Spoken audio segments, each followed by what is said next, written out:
Yo, what is up guys, and welcome back to McAdee's Entertainment. I'm your host as always, Adam McGahee. We continue our series of videos today by breaking down the wild, colorful, and somewhat pathetic new characters from James Gunn's The Suicide Squad coming to HBO Max and theaters this summer. In our last video, we covered the origins of the character Blackguard, who will be played by comedian and actor Pete Davidson. I will have that linked in the description below. In today's video, we'll be covering the next ridiculous, yet fashionably costumed member of the new squad named Javelin, portrayed by actor Flew Laborde. Similar to Blackguard, I get the feeling that this may be another character who may not live too long due to the lack of attention he's gotten on promotional content and in the last trailer. However, the fates of all of these characters are all very much in question, for they all could die at a moment's notice, or they may live through an entire series of future projects. But without further ado, let's hop right into the origins of yet another forgotten DC villain, Javelin. Who is he? Javelin, whose real name is currently unknown, is a human male who made his first villainous appearance in the Green Lantern comics back in 1984.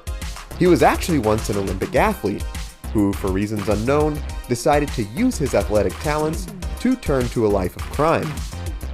Using his abilities, he crafted an arsenal of weapons, all based off of the Olympic javelin.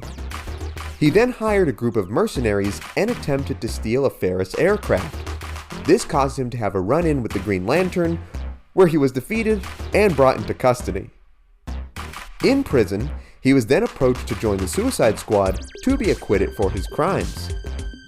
He was sent out on a mission during the War of the Gods, where he battled the sorceress Circe, where he was apparently killed after Circe stabbed him with his own javelin. Javelin would actually come to survive this attack and joined up with the Suicide Squad once again a year later, where he was then betrayed by the Tattooed Man, who ran over Javelin with a car. Thinking him to be dead, the rest of the Suicide Squad saw him laying there and proceeded to leave the former athlete behind. He would manage to survive this as well and actually came to join with other villains to battle with the Justice League during the events of Cry for Justice. However, the League managed to easily defeat these villains, and Javelin was knocked out cold by Supergirl before he could throw a javelin at her. And that is the story of the many deaths and defeats of the Olympian turned villain, Javelin. Due to his many apparent deaths in the comics, I wonder if the movie would play on this and place the villain in multiple situations where audiences would think he's dead, only for him to randomly show up again at different parts of the movie. I think this would be absolutely hilarious and would be a great callback to his character in the comics. Regardless, I am very excited to see him on screen. Out of the whole cast, he is the most visually striking to me due to his silly, yet cool blue and yellow costume. He looks like a Power Rangers villain from the 90s, and I can't wait to see what the plot has in store for him.